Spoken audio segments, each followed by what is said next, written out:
వ్యవస్థ మరి ఈరోజు రేవంత్ రెడ్డి గారు రాజ్యాంగం ఏదైనా చట్టం ఏదైనా ప్రత్యేకంగా అమలు జరుగుతుందా?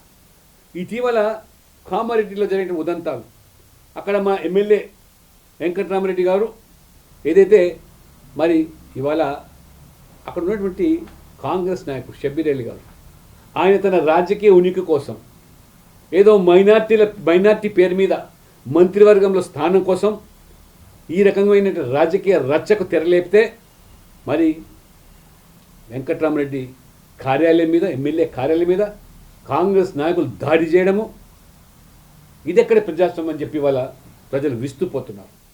ఇవాళ ఆ యొక్క నాయకుడి ఇంటి మీద కార్యాలయం జరిగిన దాడిని తెలుసుకోవడానికి, పరామర్శించడానికి రాష్ట్ర అధ్యక్షులు, ఎంపీలు, ఎమ్మెల్యేలు పోతే ఎక్కడికక్కడ అడ్డుకట్ట వేసి నిర్బంధాలు, అరెస్టులు, అసలు ఏమి జరుగుతుంది తెలంగాణలో.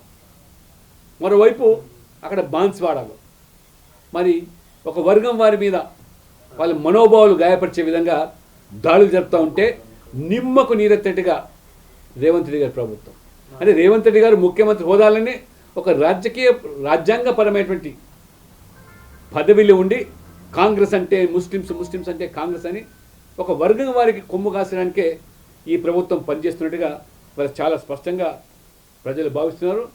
మరి ఒక నయా నిజాం అవతారాన్ని ఎత్తి రేవంత్ రెడ్డి గారు ఒక వర్గం వారి ఓట్ల కోసం ఏ రకంగా తాపత్రయపడుతున్నారో మొన్న జరిగిన బాన్స్వాడలో ఉదంతం కానివ్వండి, లేదా రాష్ట్రంలో మరి ఒక బాధ్యత గలవంటి మరి ఎమ్మెల్యే ఎంఐఎం పార్టీకి సంబంధించిన వ్యక్తి ఈ రాష్ట్రంలో తెలంగాణలో రావులైనా రెడ్లైనా ముఖ్యమంత్రులైనా మా కాళ్ళ దగ్గరికి రావాలని చెప్పి బాహటంగా విమర్శిస్తూ ఉంటే ఎందుకు ఇవాళ మరి కాంగ్రెస్ పార్టీ నాయకులు నోరు మీద పెట్టకుండా కుక్కిన పేర్లా పడి ఉంటున్నారో ఏంటి దిగజారు చర్యలు అని చెప్పి తెలంగాణ సమాజం ఇవాళ ప్రశ్నిస్తూ ఉన్నది.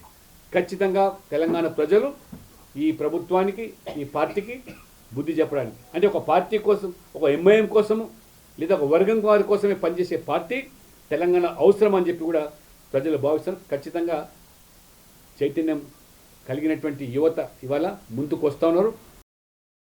ఇవాళ మీరు మూసీ ప్రక్షాళన పేరు మీద మూసీ సుందరీకరణ ప్రక్షాళన భారతీయ జనతా పార్టీకి ఎటువంటి అభ్యంతరం లేదు.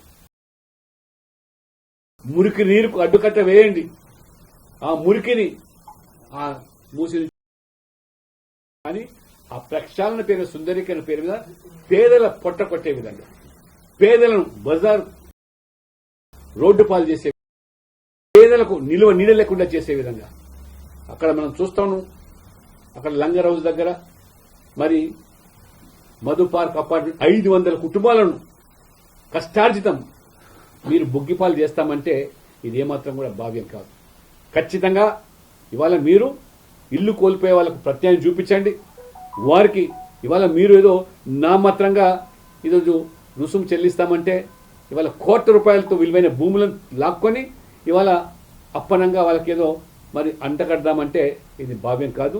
ఇవాళ మీరు ఆ మురికికి కారకులైనటువంటి కార్పొరేట్ సంస్థలు, వ్యవస్థలు, పరిశ్రమల మీద చర్యలు తీసుకోకుండా కేవలం ఇవాళ పేదల మీద ఈ రకంగా చేయడం బాగు కాదు.